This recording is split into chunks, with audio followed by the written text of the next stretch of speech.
தாவீது கர்த்தர் மேல எவ்வளவு வாஞ்சையும் தாகமும் கர்த்தருடைய ஆலயத்தை குறித்து இருந்ததுன்னு சொல்லப்பட்டிருக்கு. முதல் வசனம் பாருங்க. பின்பு தாவீது ராஜா சபையார் எல்லாரையும் நோக்கி, நீங்கள் தெரிந்து கொண்ட என் குமாரனாகிய சாலமோன் இன்னும் வாலிபனும் இளைஞனுமாயிருக்கிறான். செய்ய வேண்டிய வேலையோ பெரியது. அது ஒரு மனுஷனுக்கு அல்ல, தேவனாகிய கர்த்தருக்கு கட்டும் அரண்மனை.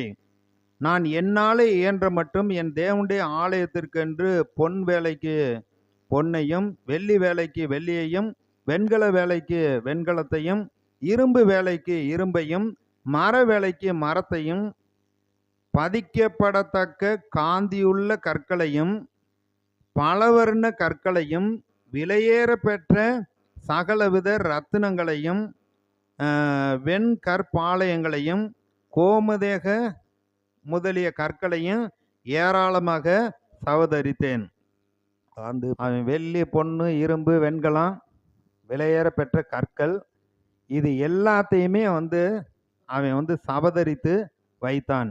நீங்கள் 1 சாமுவேலில் பார்க்குறோம். 2 சாமுவேலில் தாவீது ராஜாவான உடனே அவன் யுத்தம் பண்ண போய் அவன் கொண்டு வந்த அந்த கொள்ளை பொருள் எல்லாம் கர்த்தருக்குண்டு ஒரு பங்கை எடுத்து வைத்து சேர்த்தான்னு சொல்லப்பட்டிருக்கு. அதான் சொல்கிறான்.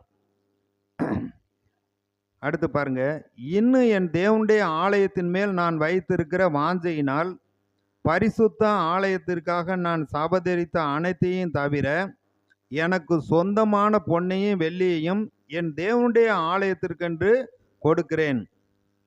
அறைகளின் சுவர்களை மூடுவதற்காக, அதாவது தங்கத்திலே செவுத்த போட்டு மூடணும், பூசணும் அப்படின்னு அவனுக்கு ஆசை. கர்த்தருக்கு தங்கத்தினால் ஆன ஒரு ரூமை கட்டணும்னு அவனுக்கு ஆசை சொல்லப்பட்டிருக்கு. சுவர்களை மூடுவதற்காக பொன் வேலைக்கு பொன்னும், வெள்ளி வேலைக்கு வெள்ளியும் உண்டாயிருக்கிறதற்காகவும், கம்மாளர் செய்யும் வேலை அனைத்திற்காகவும் ஒப்பீரின் தங்கமாகிய 3000 தாலந்து தங்கத்தையும், சுத்த வெள்ளியாகிய 7000 தாலந்து வெள்ளியையும் கொடுக்கிறேன்.